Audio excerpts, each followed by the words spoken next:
All right. Thanks so much again. If you just joined us, thank you so much for joining us this afternoon for our Campus Compact webinar. This webinar is entitled Creating Civic Cultures on Every Campus, Innovative Models of Civic Learning Across Institution Types. My name is Will Brummett, and I have the absolute joy and honor of being the Director of Student Engagement at Campus Compact.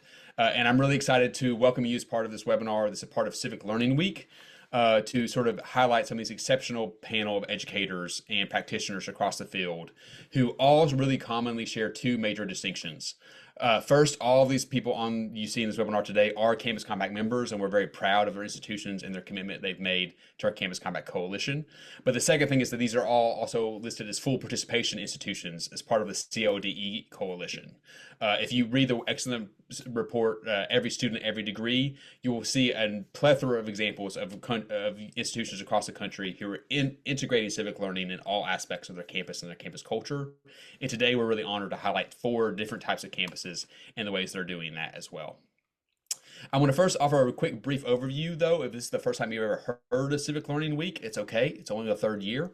But I do want to highlight this really great effort that's been led by our partners at iCivics. So what is National Civic Learning Week? It was originally started by iCivics, which is an organization that was actually founded by the late Sandra Day O'Connor. And the whole purpose was to reignite the mission, primarily in K through 12, of civic education. But now Civic Learning Week has expanded and now in its third year to not only embrace K through 12's commitment to civic education, but also that the commitment that higher ed should have about the future of our democracy and training the civic leaders of our next generation.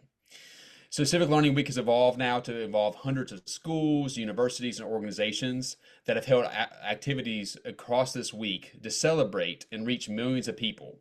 So, for example, just this week, the Hoover Institute at Stanford University featured Dr. Condoleezza Rice and other leaders from various political ideologies and various backgrounds who all agree on the common message that we need to invest more, not less, in the democratic capabilities of young people.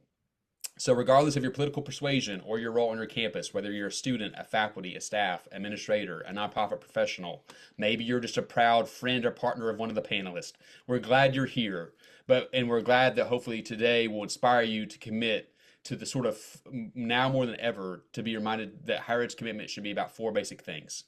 First, higher education. We deeply believe Campus Compact plays a vital role in preparing our students for a live and active democracy. Second, civic learning develops critical career skills and is actually valued and wanted by employers of all types across all institutions.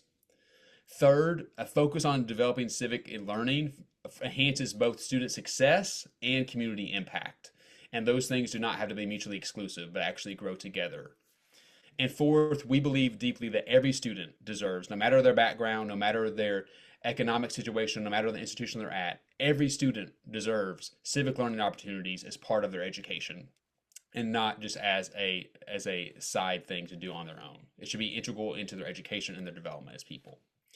So today's panel is going to help share some insights with you about how different campuses do this, how four very different campuses and four very different contexts have expanded civic opportunities for all students. And we hope today leaves you inspired, it leaves you curious, and it leaves you eager to engage and expand civic learning on your campus. So with that, I'm now going to turn it over to our amazing panelists and actually have them introduce themselves so you get to know them a little bit. So panelists, I've talked to you all a little bit pre-webinar. I'm just going to ask you to please introduce yourself, your role at your institution, and I'm going to have everyone please just start off by sharing, the name of one person you consider a civic role model in your life and why they inspire you. And with that, I'm going to first pass it over to Alex Fink at Augsburg University, who's the assistant professor of the Department of Social Work and director of the Sabo Center for Democracy and Citizenship. So Alex, I'll pass it to you. Thanks, Will. Hi, everybody. I think you already got where I'm at in the institution. I'll say a little bit more about Augsburg and our context in a second. For me, civic role model is Septima Clark and Miles Horton, who are part of running the Highlander Folk School in Appalachia. And I think one of the things that they inspire me with is thinking about the ways that popular education and education that kind of works alongside folks to build civic skills can be part of social change making, even if it's not necessarily connected to a higher education institution, that there's lots of ways that we can get that education and learning. I love that, Alex. Thank you also for choosing an Appalachian hero to start us off. As my Appalachian roots, I'm very proud of that. Next up, we're going to go to though Professor Heather Novak. Professor Novak is the director of the Center for Community Action and Research at Pace University. So, Heather, I'll pass it to you. I am very, very pleased to be here. I'm going to cheat a little bit. Trying to pick one person is nearly impossible. So I'm going to pick the hundreds of thousands of unknown, unnamed individuals who have been working on the issues that we'll be discussing today, without people knowing their names, without big fat paychecks, and without millions of followers. And the fact that their existence is a direct contradiction of the narrative that we have been hearing lately about everyone being selfish and only caring about their own self-interest. Thanks. Awesome. Love that, Professor Novak. And I love that you just basically shouted out pretty much everyone on this call. I'm pretty sure everyone on this call is probably one of those folks as well, working tirelessly behind the scenes. So next, I'm going to pass it on to Dr. Tracy Sigler as well, who is the professor and department head for leadership studies at the Citadel. So Tracy, I'll pass it to you. Thank you. Thanks for having me here today. For those of you who might not know, the Citadel is a public institution in the state of South Carolina, and it's the military school of South Carolina. So about 30% of our students go into the military, but all of the undergrads on campus have the military experience. And who inspired me was actually one of my first college presidents that I worked with, Dr. James Vitruba, Northern Kentucky University. I was there for 17 years, and he led a group that published Stepping Forward as Stewards of Place from AASCU. And so my understanding of who I am as an academic is we are part of the community, and that's just what higher ed does, is that we work with community, we partner, and we work towards common goals. I love that. And I love that you shouted that out as well. So for all those who are currently working on your books, your publications, you will inspire the next Tracy, future years down the road as well within this work. That's a beautiful shout out. All right. And the last and certainly not least, I'm going to go to our amazing team at Delta College, Professor Kim Klein and Professor Kathy Merleski as well, who not only are professors of political science and English respectively, but also they are the co-leaders of the democracy commitment at Delta College. So Kim and Kathy, I'll pass it to you all to introduce yourselves. Hi, everybody. I'm Kim Klein, and I'm gonna jump right in with who influenced me.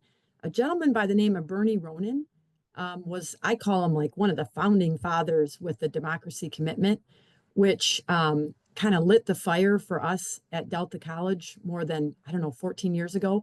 So he has had that lasting impact and could really get you right at the core, right at your heart. So shout out to Bernie. He's not with us any longer, but I'll tell you what, he's with us big time. And I'm Kathy Marleski, yes, professor of English and co-leader with Kim on our democracy commitment.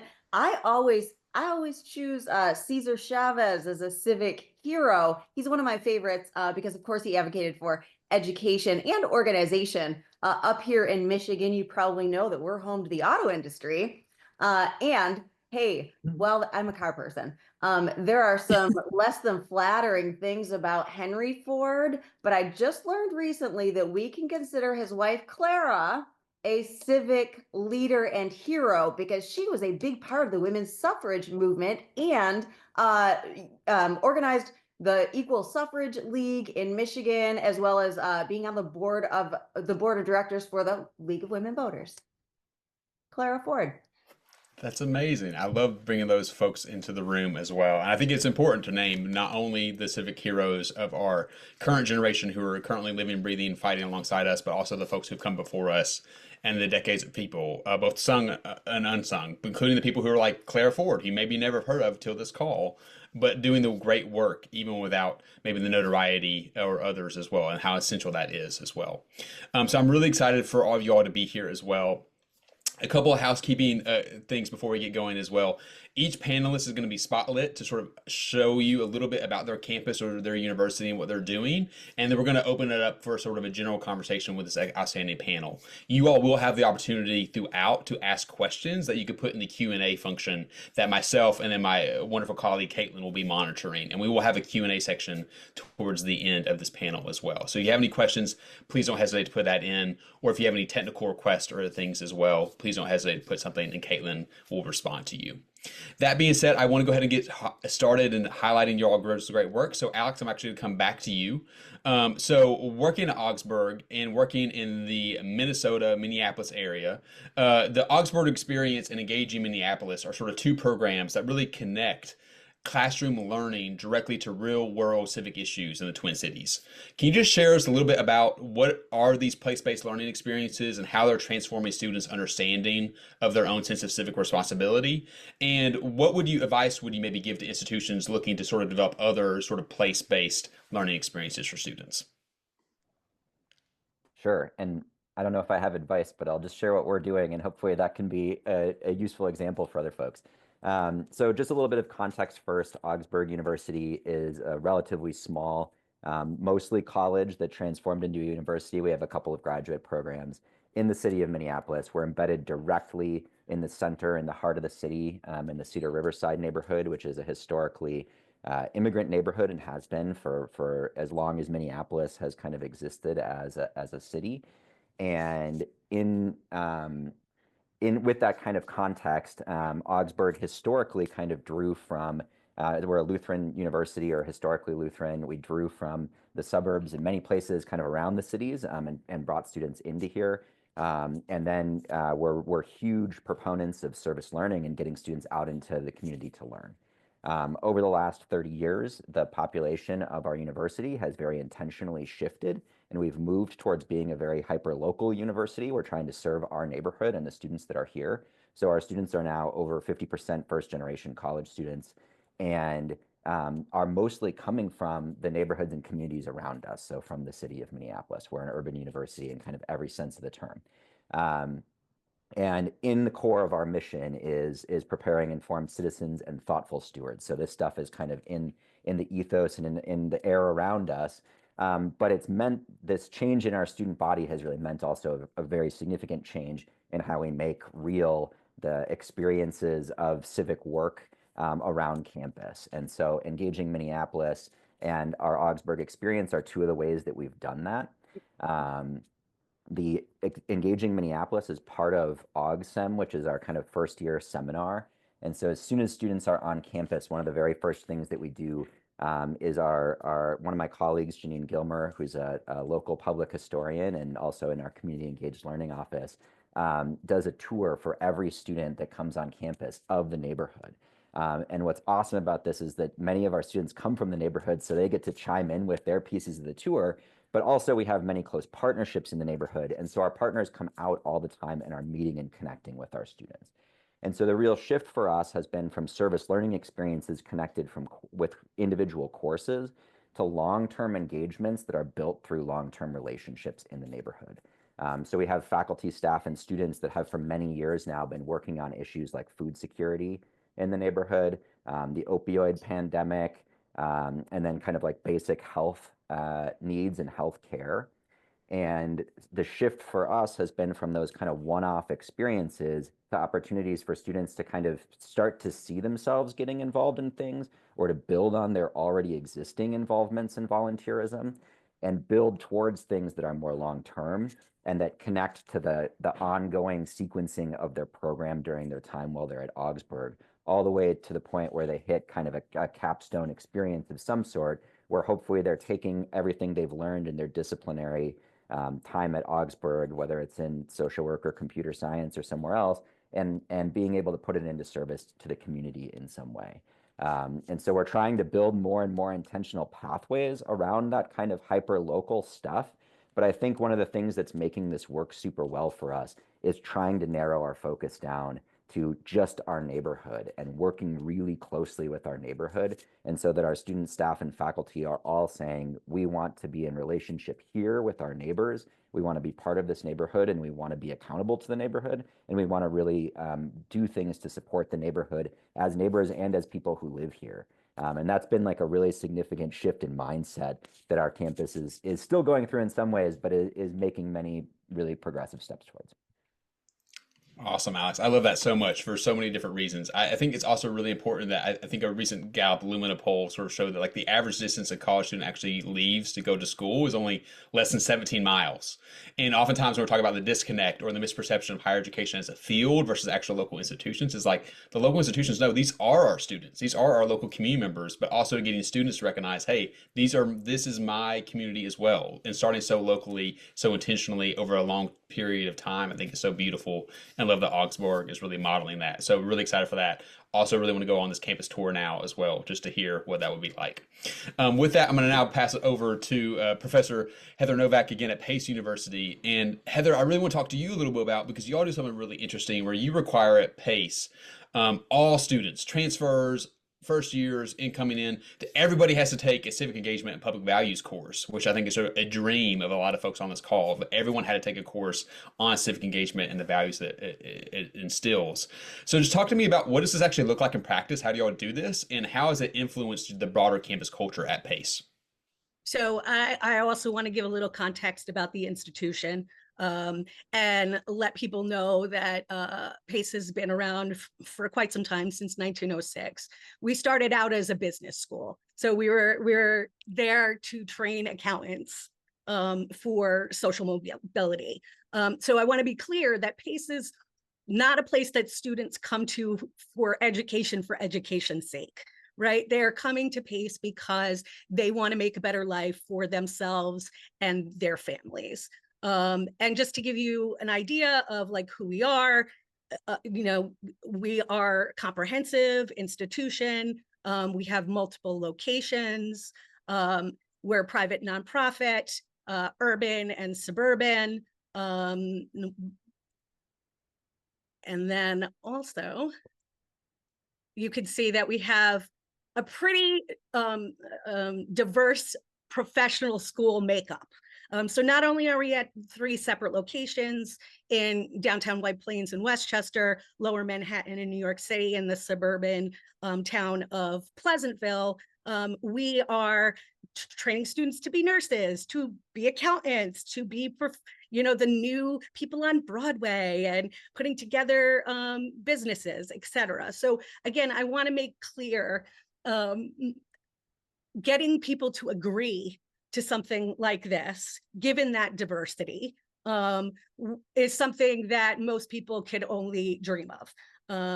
But I think it's really important to kind of lay out how the context of the requirement reflected the time that it was developed in. And so I'm going to put up the requirement just to kind of give people an idea of what that looks like. And again, to be clear, the requirement, for those of you who know, Pace University is located in New York. Our campus in Lower Manhattan was directly impacted by September 11th. The campus was closed for weeks. The World Trade was burned for months, and it took years to rebuild. And it was within that context that we were re-envisioning our core curriculum.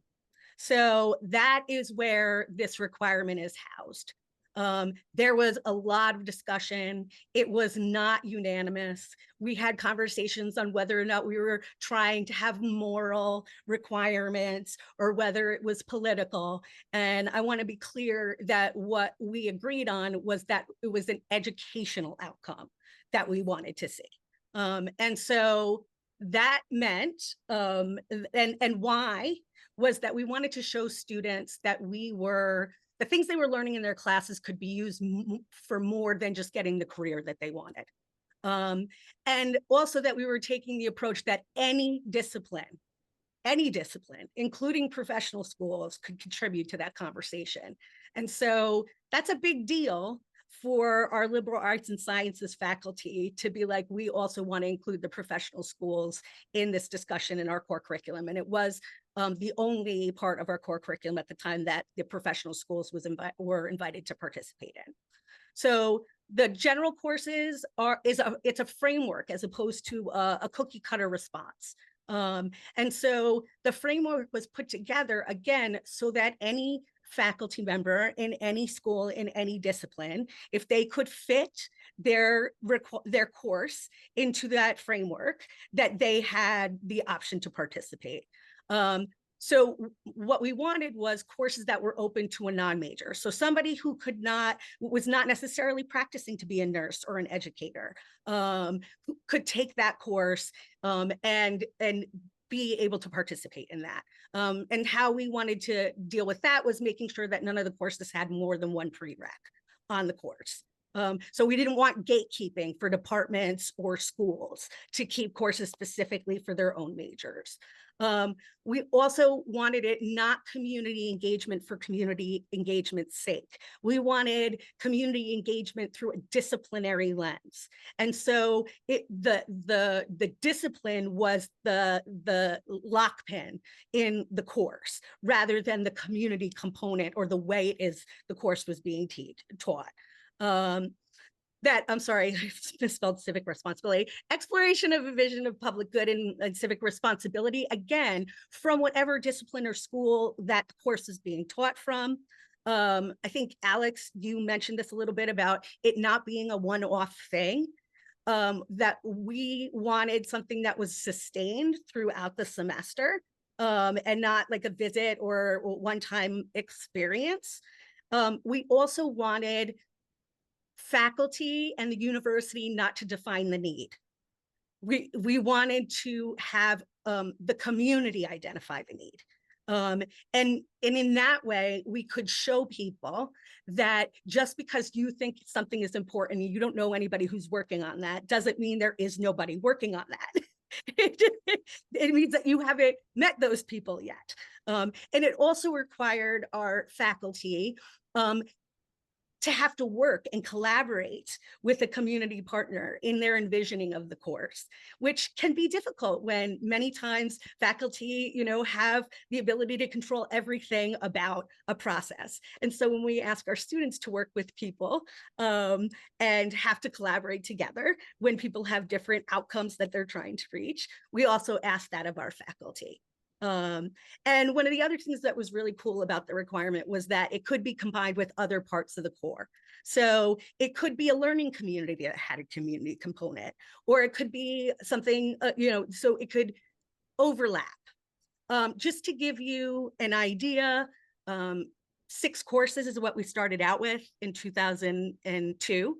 And that was from a Learn and Serve grant that started us on that path of service learning.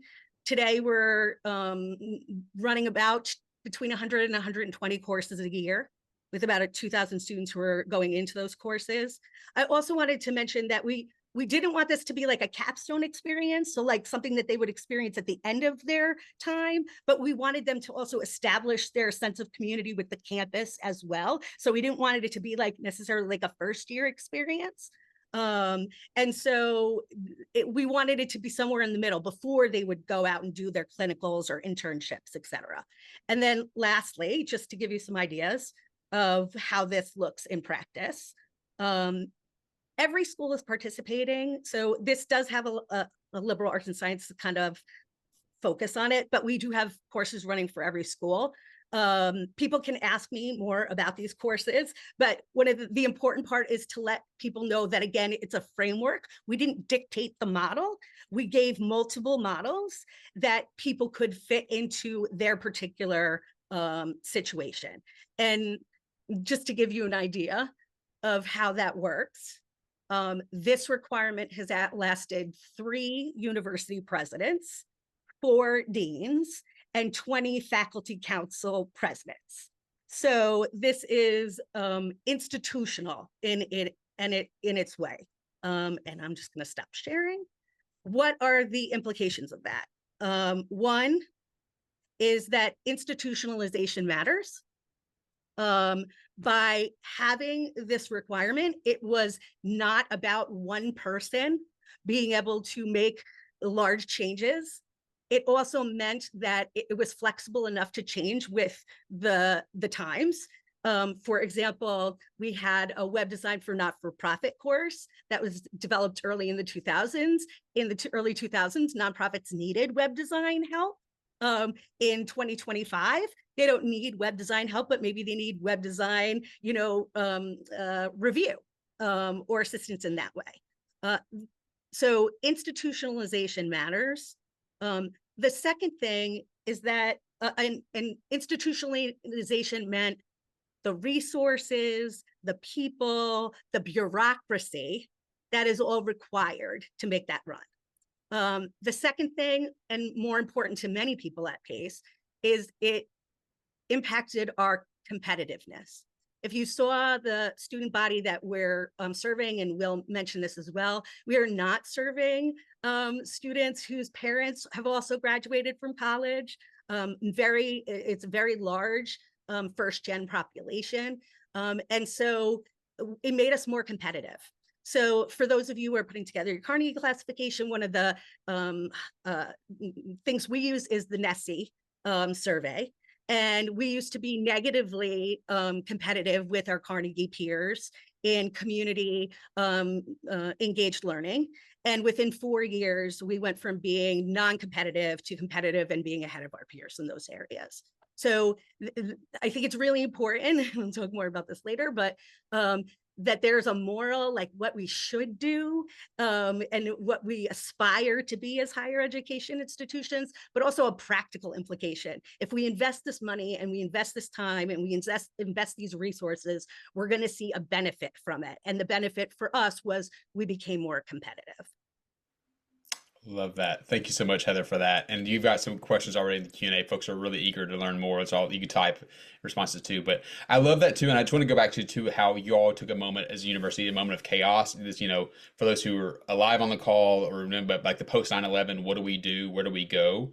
But then seeing it is like, okay, we're not going to just integrate civic engagement as this nice to have thing or this moral thing or this aspiration, but as a critical venture of our education, of our competitiveness, of our institutionalization. And I think you were music to many ears. If you institutionalize something that survives 3 presidents, 4 deans, 20 faculty reps, and a partridge in a pear tree, I mean, you could really survive anything within this. So this is, I mean, incredible that you've done that. But I'm really, really glad to highlight you. I want to now move on, though, to Dr. Tracy Sigler at the Citadel to sort of focus on something a little bit different, because I think the Citadel does some really interesting work as well. And Dr. Sigler, the Citadel's 4-year general education program includes required courses like principled leadership and American government. Needed, drastically needed, but also includes sort of more thematic stands around principled leadership and ethics throughout the student's journey. So I'm just curious, can you talk us a little bit about how does this sort of structured, progressive approach build civic leadership skills in the students at the Citadel, and what outcomes have you observed through your time? Yeah, so I want to clarify, I'm just talking about the cadets. So we have full-time on-campus undergraduate students. In the Corps of Cadets, there's about 2,300. So everything I'm talking about today has to do with them and not the graduate students and the evening students that have kind of a different program. Although the evening students are going to have this same program. So we did revise our general education curriculum back in 2020. We just had our first group come all the way through that process. One of the required courses is we call it Principled Leadership in American Government, but it was actually mandated by the state of South Carolina. It's the Reinforcing College Education on America's Constitutional Heritage Act, the REACH Act, that required that every public institution in the state teach students the Constitution, Declaration of Independence, Emancipation Proclamation, 5 of the Federalist Papers, and 1 or more documents foundational to the African American struggle. So we took that act and incorporated it into the general education curriculum so that every student, and we created a new course. So we kind of combined the intro to government and the intro to political science to cover these documents.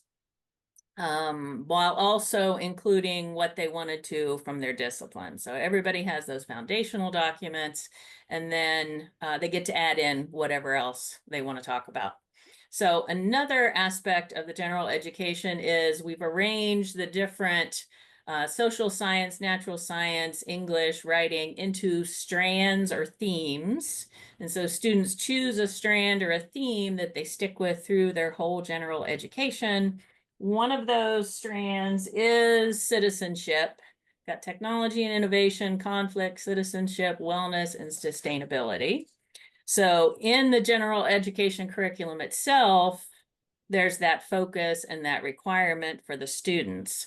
But also on the co-curricular side, we have a Krause Center for Leadership and Ethics, and Director for Service Learning and Community Engagement, who signed us up for this panel, who's in the audience today. We do have a community engagement requirement, and we've built that in as non-credit graduation requirements. So I'll say that that's a way that we have kind of fit into what we're trying to accomplish. But our mission statement is to educate and develop principled leaders. So for us, that kind of, fit with what we were trying to accomplish anyhow. And so I can talk more about other parts of that later, but that's kind of, I think, the unique piece that we bring to this conversation. I love that. Thanks so much, Dr. Sigler. And I love how you sort of took that as well, which you took, from the state level, saying, okay, we have this new requirement. Maybe the requirement was written really generally. Maybe it was like you had a heads up or didn't have a heads up. You're like, okay, we have to do this. Now, what do we do, right? And I think it's really important to name, particularly in this moment, as a number of state governments are now also contemplating similar requirements or things. How can you take this thing that was maybe opposed upon you, or maybe just create it without much of your input, but then make it your own and make it beneficial for students and their own civic and moral and leadership development. So I love that as well, and can't wait to hear more about that from the Citadel's perspective.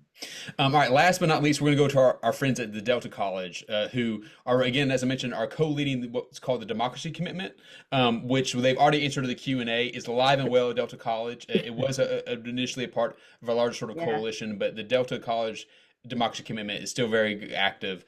And I really just want to talk to sort of Kathy and Kim, if you could talk a little bit about, there are 3 different pathways you all offer to help, allow students to think civically in terms of the competency requirement. Can you just share a little bit about what is the Democracy Commitment Challenge as well, and how you're sort of offering a flexible approach, particularly for community college students and in the community college context, which maybe is allowing you to reach more students who maybe traditionally would not engage in civic learning as much?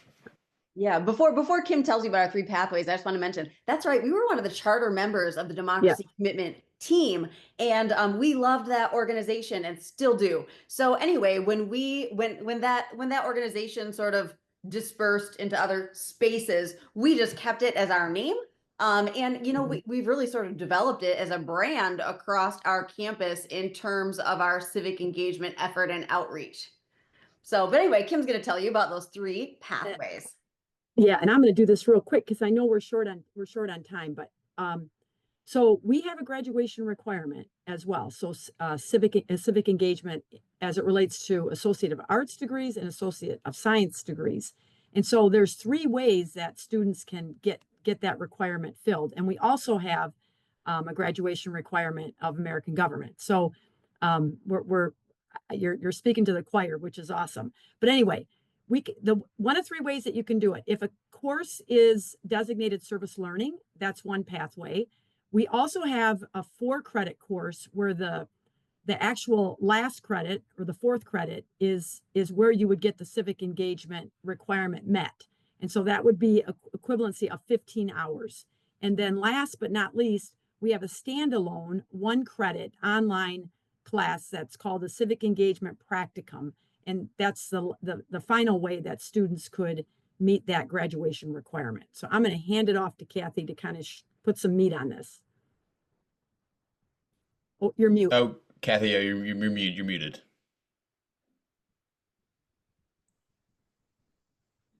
There you go. You're good. Am I good now? Yeah, you're good. Oh, good. Oh, good. Oh, good. I was trying to screen share with my computer. I have a loaner computer and it's not letting me do it. Anyway, so that's right. We have this multidisciplinary team across campus, which plans events, activities that students can take part in to meet that 15-hour requirement for that credit. And one of the things that we do is called Change Your World Week. I wanted to share that poster with you, but I'm not able to. So we have students who, gosh, in biology classes, particularly English classes and many others, they will create issues boards. That's one of the things they do. They share them across campus. They will sit out in the hallway and talk with students about their issue. We also invite our local lawmakers to campus for an event. We do it twice a year most often, and we have one coming up for Change Your World Week in April. So our political science students have an opportunity to speak to lawmakers about the issues that they've been researching. In addition to on-campus activities, and we have our Pioneers Rising group, which I was telling the group before we started the meeting. They really, we're a 2-year college, so we have students who come in, become leaders, and then go lead somewhere else. But we do give them quite a bit of leeway to plan whatever they're interested in. So in the coming weeks, we have them planning an event that I think that we're going to have a really good draw for the community, where we're going to have our Attorney General Dana Nessel come talk about potential threats to LGBTQ rights in our state, where according to our Michigan Constitution, gay marriage is actually illegal. And so if the Supreme Court ruling were overturned, Michigan would be one of the states that automatically reverts to, not having gay marriage as legal. So anyway, they are planning that campus event. That's one of the things that they could use toward that credit. I'm not sure if they will, because I think they might be fulfilling it in other ways. And I think that many of our students do fulfill that 15-hour requirement in all sorts of different ways. Go ahead, Kim. Yeah, let me jump in real quick. So when we talk about outreach to the community, because Will, I kind of noted when you were talking about that community impact, and we're democracy's colleges, and having that presence in the community and serving the needs of the community, and who's driving that conversation. Is it us kind of prescribing, or is it the community? Are we listening? Are we hearing what the community is asking for, and then meeting the community where they're at? But one of the things that we've committed to is we do the Safety Town event. So it's number one cause of death and accidents in 0 to 19-year-old youngsters is preventable accidents. So we do this outreach with 2nd, 3rd, 4th graders. So we partner with our K-12 institutions, and our Delta students drive this kind of workshop day where they're teaching youngsters how to be safe, whether it be traffic safety, bike safety, internet safety. And that's been it's kind of taken off. We've partnered with our local hospital and our law enforcement community. And that's, I love it because it's not a one-off. We are committed. We're there. We don't just, it's not a used situation where, we're checking off a box, and we're building that trust in the Saginaw community that we're there for the long haul. And so, that's it gives me goosebumps when I think about it, but that's some of the stuff that we do. We're doing the on-campus stuff, we're doing the community outreach stuff, and we're constantly looking for the overlap and the community partnerships that we can make along the way. And last but not least, to kind of piggyback on what Kathy was saying about the Backyard Issues Forum, we've committed to dual enrolled students at the Saginaw High School we have this pilot program where we're working with those communities. Delta's putting a lot of resources into the Saginaw High School system. And so one of the things that we've been doing is empowering those junior high students to identify issues that they care about. And one of which they've identified is gun violence.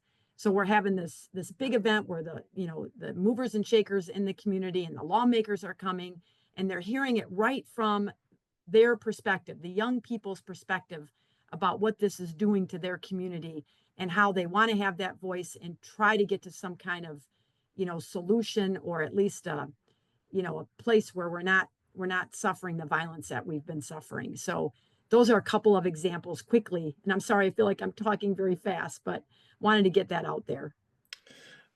No, I love that. I love that, Kathy and Kim. And I just wanted to, I love the variety of like, it's a lifelong also opportunity where like, it's not just when you wait till college to have your voice heard as a civic change maker, or like, but like young folks in the community and working those intergenerational bridges and how important that is, not only in terms of work, thinking about maybe older adults and college students, but also younger students as well and valuing that.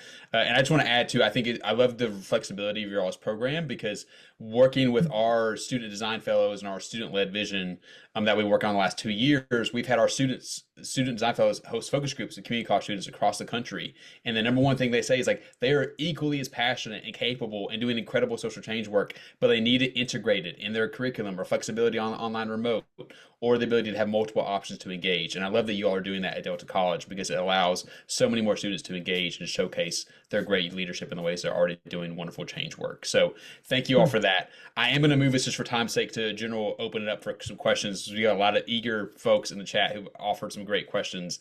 But I'm going to sort of just start us off generally and sort of maybe say one of the elephants in the room, which is if you're on this call and you're thinking, wow, is incredible. These people have it together. They must have no troubles at all. My little institution, I'm an office of one. What do I do, in this moment? So I'd love you all to speak to just a little bit, maybe a couple of you talk about what are some challenges you have faced or significant hurdles you faced in integrating civic learning in the different ways you all have on your campuses, and what are ways you sort of have navigated that? Just to sort of offer some perspective of like, it's not all been sunshine and roses, I know for all of you, but what are some ways you sort of navigated some of those hurdles to give some folks some examples of how you've done that? So I'll open that up to the group if anyone wants to hop in, and then we'll get to some of the questions in the chat. Can I? Yeah, go ahead, Heather. Go ahead. Well, when you require something and make it mandatory, you have to make for the case for why that is. And despite the fact that many of us on this call have been working on civic engagement since the invention of land-grant institutions, and despite higher education institutions making significant investments in staff and resources and tens of thousands of dollars for systems to track what we are doing that didn't work, or resource investments in time to build systems that weren't sustainable, despite the hard work of member organizations like Campus Compact, Project Pericles, American Democracy Project, AAC&U bringing us together to talk like this, we still don't have an accurate picture of the value of the contributions higher education makes to, for, and with the community. And at a time when all of our sectors are contracting, these things cost money. And you have to make the case for how that is not just a moral or a nice thing to do, but data-driven analytics of the impacts that we're having, and value added to the institution and participating in them. And I, as somebody who's been around for over 20 years, it's disappointing to say that as someone who's working in the field. And there are many people who are working on this. I mean, Collaboratory has been doing things, and I don't want to say that it's, things are not happening, but those things are happening within our institutions, not necessarily across our sector. And so I think this is really one of our major albatrosses that we're facing, especially in the economy that we're in now. Yeah, I love that. Kathy, go ahead, hop in. Yeah. So I don't think I have anything specifically to add to that. Sorry. We'll go, Alex, go ahead.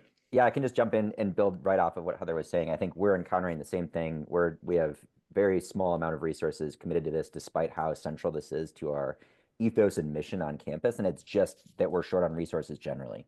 And so I think one of the things that we've done is to try to figure out how to kind of, if we can, cleverly layer into stuff that's already existing all over campus. I think that's been like our biggest solution to stuff. So AugSem existed to welcome students onto campus. Can we build civic learning into AugSem with the Engaging Minneapolis work, right?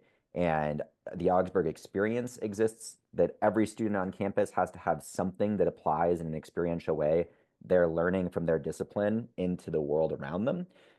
So we're trying to layer into that. So can every Augsburg experience course also be a civic learning course? So there's all these infrastructures that are existing on our very small campus. And the only thing that's making it possible to keep layering these pieces in is being able to call back to our mission and then to weave these in as people are building these changes around campus. Because we just don't have the resources to genuinely implement hardly any additional programming anymore. So part of it is like, can we get it in everywhere we can by weaving it in? I love that. I love that so much. And I think it goes into one of the sort of things you're saying, Alex, of, okay, examining what do you already have? Where can we integrate? What are the easy wins, like the partnerships we already have built on campus that are relational, are embedded, the ways we could do it that may not necessarily cost extra money or extra staff time. But then going to Heather's point, I think you're very right in terms of like, it is a moment where when people are questioning the value of a higher education degree nationally, but then on a micro level, on a campus or even departmental level, what is the value of investing in these things, and how do we make civic learning not just like a nice to have or a, oh gee, wouldn't that be a good aspiration, but a central point of that. One of the common questions we get, and it's also a question we got in the chat, is like, does this make a difference? Like, does this make a difference? Like, how do you know that's even working, Alex? Like, if you do a campus tour, does it really make a difference? Does it make a difference, Heather, if every student has to take their own sort of personalized thing? And I do want to clarify, there's a ton of data that shows that this does make a difference, not only in the character development, the educational development, the community's attitudes for the university. Look again at the Every Student, Every Degree report. Look at the Crucible moment that was written about 20 years ago.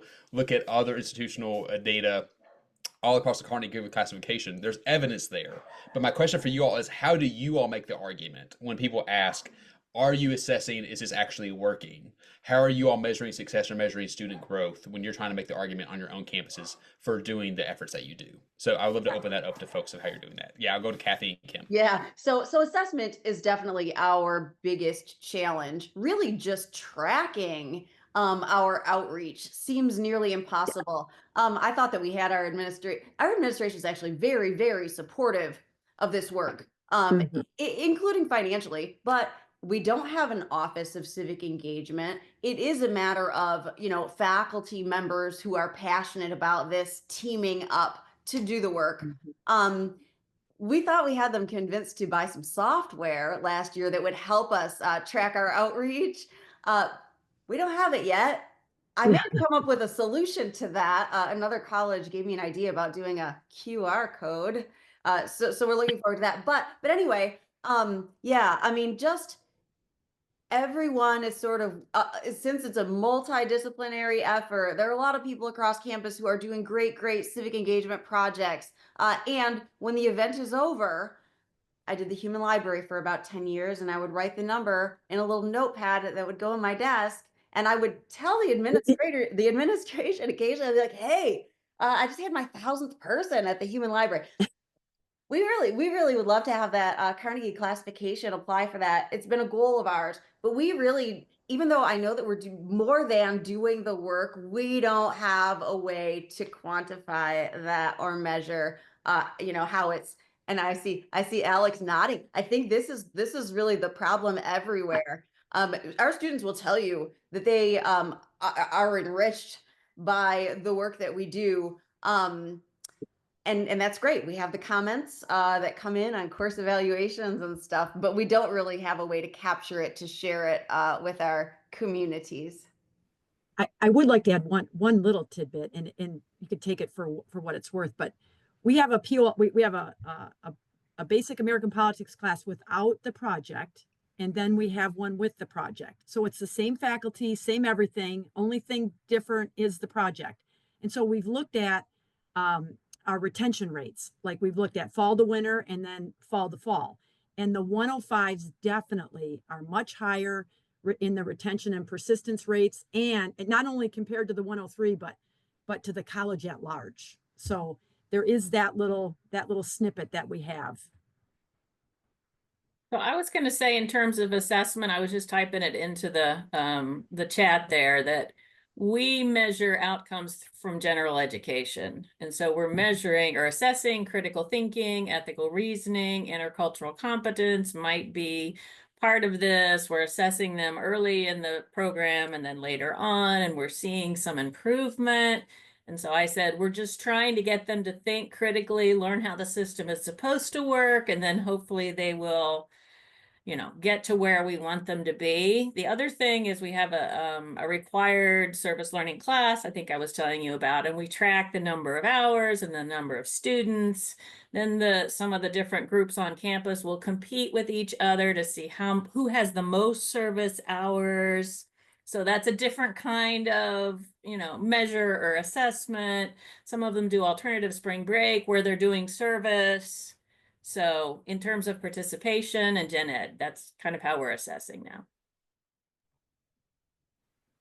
I'll just toss in very quickly too. We do many of those similar kinds of assessments. We assess the heck out of our students and out of their civic learning. And I think one of the things that this is just a question more than it is a statement of any sort, is I get asked always for the next kind of assessment. It's like, I've got all of these, what's the next one? So I just got asked for, like, can you quantify the total amount of impact that all of our students and staff and faculty have on the neighborhoods around us? Like, maybe that's a lot of work, but Yeah. also, like, what's the value, and how come we're going to keep getting asked this question and have to justify it with these quantitative assessments?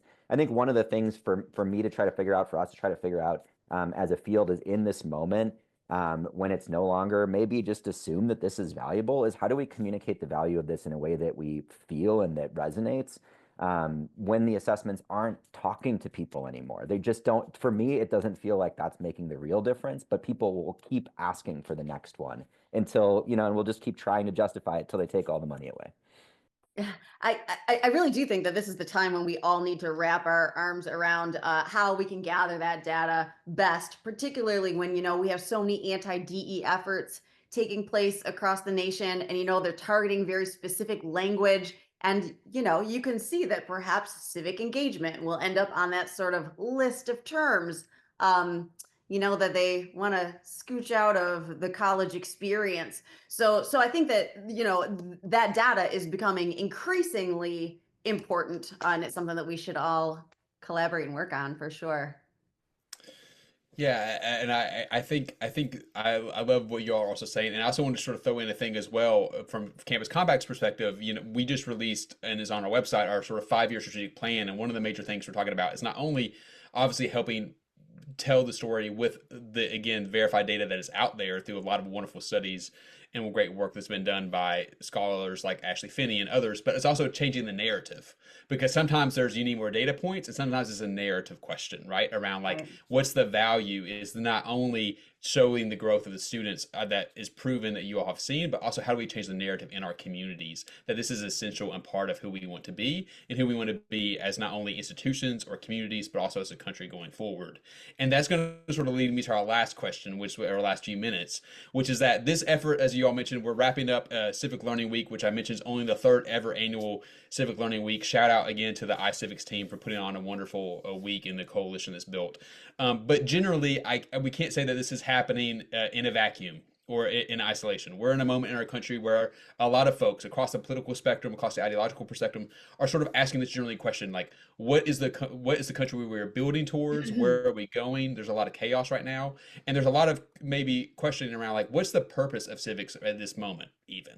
So I'm going to pass it to each panelist or each group one last time. When you are thinking about your own self, of, like, why do you see expanding civic learning as essential in this particular moment in our democracy? Why do you feel like civic learning is essential in this particular moment of democracy? And we'll let that be the last word. So I'll open it up for anyone who wants to go first. So I'm going to tie it directly to our mission of developing principled leaders. And so that's my spiel, is to say we need to develop leaders for our country and our organizations. And in order for them to be effective leaders in the community, they need to understand the issues, the people that are part of the community. And that if we can demonstrate, and I got this from a conference I was just at, if we can demonstrate our impact in creating leaders or creating impact in the community, then we should have the community, supporting us instead of questioning our value. I'll go next. Of that You want? others. Yeah, Kathy and Kim, go ahead. Yeah. So we're a 2-year college. I know many of you are too. So community college, and we have tradespeople as well as people who will be going on to university. And I think that our goal and the importance of our civic engagement efforts are to help students recognize that they can advocate for themselves. You know, no matter what their path is, when they need to go to their city council or their state representative, or their congressperson, we want them to be confident in their ability to do that. I guess that's it. I think about, I'll go back, Thomas Jefferson, Declaration of Independence, the consent of the governed, and how, I mean, it's all about these relationships. I mean, democracy's lifeblood is the relationships that we build. And in order to do that, you gotta be within, you gotta be amongst. And I just think in these times, it puts that outcome in play. I mean, I don't know how you get to that outcome if you don't have this level of engagement. It just doesn't add up to me. So I think that's what comes to my mind. And once you get people out there and they get confident and they get comfortable, then that's how we thrive. That's how it's got to work. And it keeps the government accountable. So that's where I'm at. I've been doing this a long time, so I'm on towards the end of my career as opposed to the beginning. So I have a unique perspective in the fact that I've watched this requirement grow, and students who first were impacted by the requirement are old enough now to be faculty members in their own right and to be community partners in their own right. And so I know that the requirement produces these kinds of leaders that Tracy and Kim and everyone has been talking about. But one of the things that's really I've seen has really been a challenge, and something we all need to kind of deal with, is there's no necessarily course for soft skill development. And a lot of these collaborations require the kind of soft skill development that that is essential not only for the students who graduate, but for our peers and our colleagues working, right? People who can work together and not bully each other. People who can write an email to another person, or someone who has grown up never using a telephone to make a cold phone call to a stranger, working with intergenerational people. We go into employment and there's a boomer and there's a Gen Xer and there's a millennial, right? And so these things are, for a student to get to my learning outcomes, they have to have these soft skills to even be able to talk about that. And so, you know, again, that is not a student issue, that is a people issue. And that is something we all need to be concerned about as we're moving forward in the kind of society we want to be in. Love that. Alex, I'll leave you any last words, any other final thing. Can I just ditto everybody else? You can. I think for me, this just keeps looping back to like whatever is going on with our institutions right now and whatever they become and are becoming. We need to find ways of being in common with each other, and like find ways of creating new possibilities for community. And my hope is that like every piece of a student's education as they're coming here, and every part of me as a faculty member and a staff member at a university, can all be about figuring out those ways of doing that together. And so there's a huge purpose in this work to me, even if it's a shifting work, even if we have to kind of recognize the grounds are shifting underneath us, and respond to it in a new way. It all comes back to me about finding ways to be in common with each other. I love that, Alex. And on that note, I will just generally say, I want to extend a huge thank you to our amazing panelists today for showing up and doing this. As my favorite president, the fictional president Jed Bartlett says, history and decisions are made by those who show up. And whether you're on this call because you're the panelist, or you're at one of these institutions, or you're one of those people who are also doing great work, many of the attendees today, I'm sure, could have been on this panel themselves and are doing this great work. I just want to say thank you so much for the privilege and the gift of your time and your presence to show up here today. That bringing together, as Alex mentioned at the end, that's the heart and soul of what Campus Compact is trying to do in this time, is to uplift, to share, to connect our members, the wonderful resources and things that are going on across this country. And so if you aren't a member or you're curious about Campus Compact, I did drop in the chat just a link for you to learn more about who we are and what we're about. If you fill out the information form, we promise you we will not spam you. We just want to have a conversation around what it would be like for you to be part of the coalition at your institution. But also, I want to include the Every Student, Every Degree report, again, from our partners at the CODE. CTE Coalition that lists, again, dozens of other amazing campuses and universities, from community colleges to Research One institutions, who are also finding ways to integrate this work. So hopefully today left you inspired. Hopefully it left you with something to think about. I apologize for those folks who weren't able to get your questions, but thank you so much for your contributions in the chat. And overall, even though Civic Learning Week officially ends today, our work, as we all know, never does end. And this is sort of the ethos of what we do and why we do it. So thank you again so much for the gift of showing up and the gift of your presence. And may you all have a really a safe and wonderful weekend, and continue to do the great work, and know that you are seen and appreciated and valued by us at Campus Compact, the team at Civic Learning Week, as well as all of our partners. So have a great weekend, everyone, and we'll see you all soon. Thank you. Thanks. Bye, everybody. Thank Bye. you.